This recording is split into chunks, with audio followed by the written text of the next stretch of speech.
Hi everybody, welcome back. So the universe works in mysterious ways. For weeks, I have planned with Valentine's Day on the horizon to film today a date night makeup look.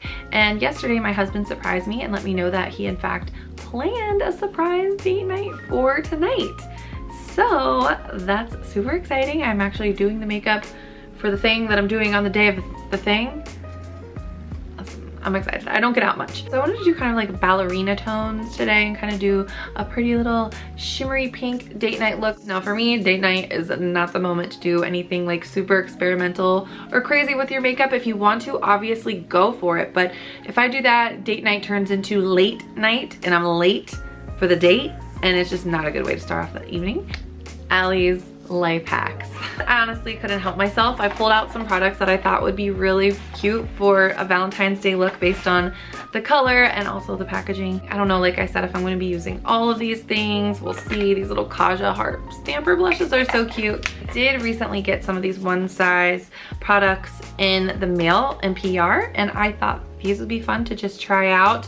Also, the packaging is so perfect for Valentine's Day. I just couldn't help myself. Okay, so why don't we go ahead and get started and see what we can come up with. Okay guys, so I need your advice on the background up here. I love a good, colorful, cluttery room, but I know it doesn't always translate really well into a YouTube background. So I wanted to know, and I'm still gonna film downstairs in the room with the picture frame molding from time to time, but that is currently my son's room, my younger son. So right now it just works out better for me to film up here because there isn't a napping baby in this room.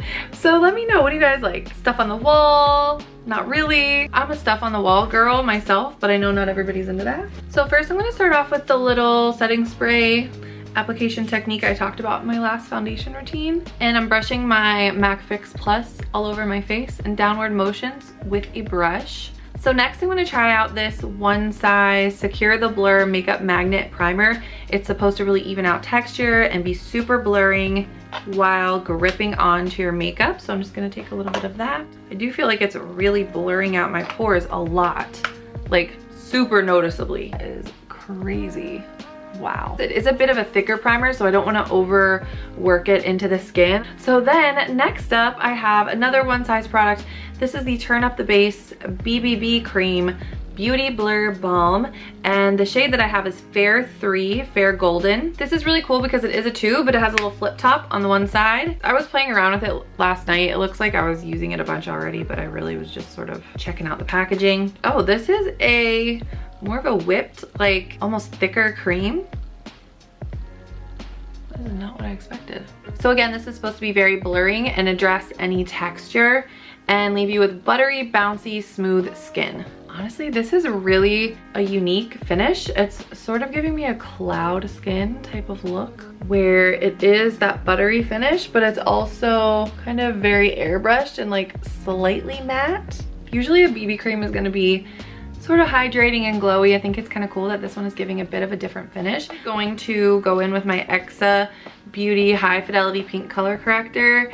And I had a question in one of my last videos about why I wasn't using the LYS or the Lys concealer under my eyes. And that is just because this particular shade I feel like is matching me better on my face right now. But I think mixed with the NYX Color Corrector, it should lighten it up enough. I love this concealer under my eyes though. It's so pretty. It's very thin, but has a lot of coverage. So I thought I would show you guys what it looks like there. If you hear a chicken downstairs, it's actually just my son. He's very into making, my 1-year-old, he's very into making chicken noises now.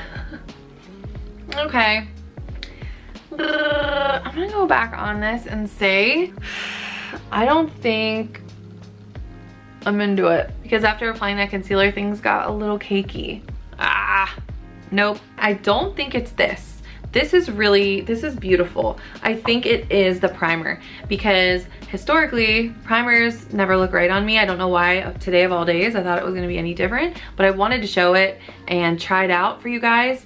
I just think this would probably work better for someone who typically feels like their makeup looks better with a primer.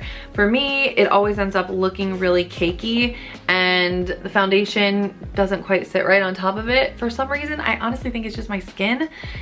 I don't know, because like tons of other people use primers and they work, so. Okay, I just removed everything that I just applied and we're gonna try this again. So recently I've been trying out the Haus Labs Triclone Skin Tech Foundation and really loving it. I still have to kind of use it a little bit more. The shade that I have is light neutral. I haven't used a long lasting foundation in a long time, and it is so nice to see your makeup holding up so well at the end of the day. So it's been a nice little switch up for me. So far so good with this one. My Lys Beauty Triple Fix. Look at that. Oh, I'm telling you, this concealer does it all.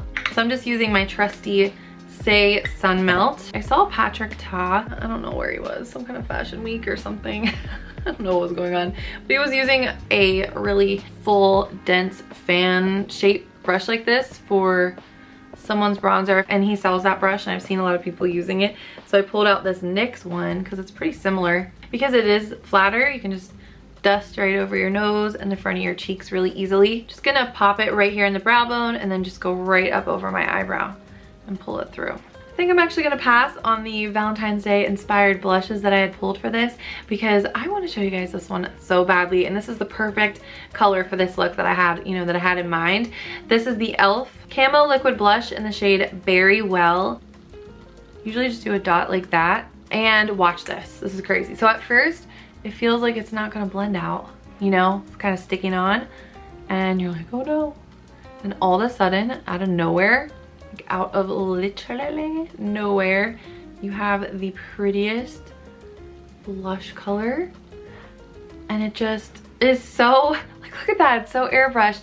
So I'm actually gonna take it up onto my eyebrow and my temple and just do a big wash of that all over the top of my cheekbone, and like I said, up into my temple, a little bit across my hairline, and then I better start working on this side before it actually does stick. That is gorgeous. Oh my goodness. So pretty.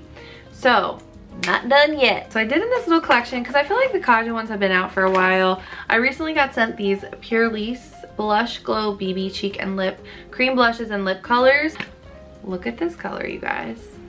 Oh, the shade is Pink Crush. I was swatching it out on my hand last night and they're very balmy and super dewy. So that's gonna go on the top of my cheekbone. So if you're ever doing this really bright pink cheek and you're thinking, I don't know, just apply it.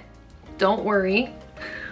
Just take a little bit more of your bronzer and like underline it with that. You can go around it on the top too. And I feel like that kind of pulls it all together. Next up, I'm going to use my Patrick Ta Major Dimension palette. I can hear my parents are here.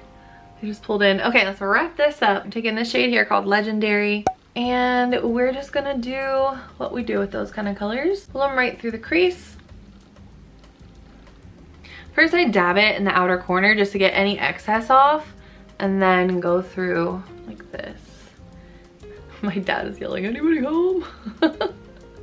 Then I am gonna take one of these darker, they're supposedly like cream gel liners, but they have so much slip to them. I still love to use them though. I'm gonna use the top shade called Abundance, and I'm gonna pull out a wing. Make sure you don't use your brush this way and brush back. Flip it over so the pointy end is actually what you're using to draw the most tapered part. Then I flip it back over to connect everything. This is just the prettiest product. It creates the most beautiful shadow and kind of blends out softly. I think I'll just dip right back into this one. I'm just gonna grab a clean brush really quick because I'm sort of fudging this. Blending in when I get to the outer corner. I'm just gonna dip into this darker shade here to like fill in closest to the lash line. I'm gonna take whatever is left on my little angle brush and kind of pull it under here. And then as I pull out, just extend and redefine that liner.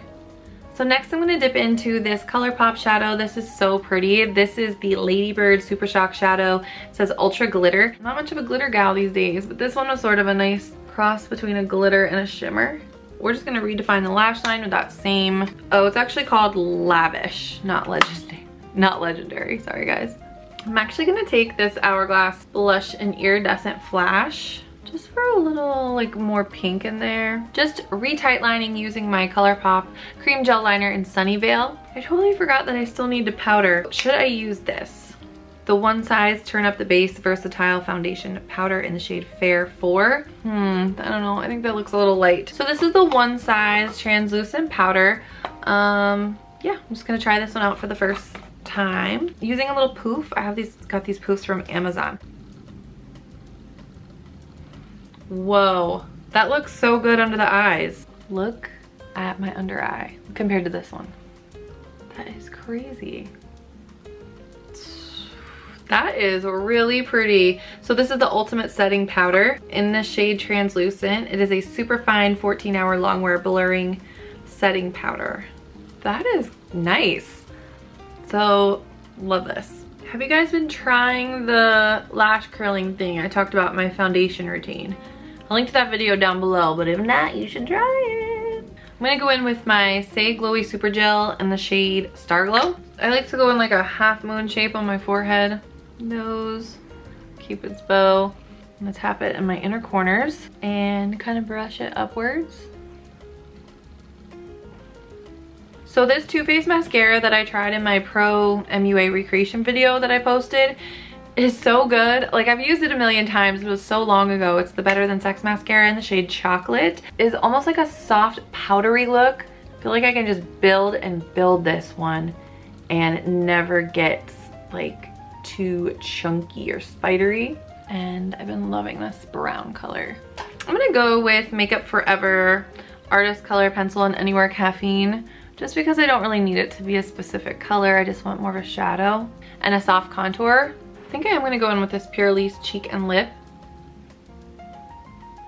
Just pat it in.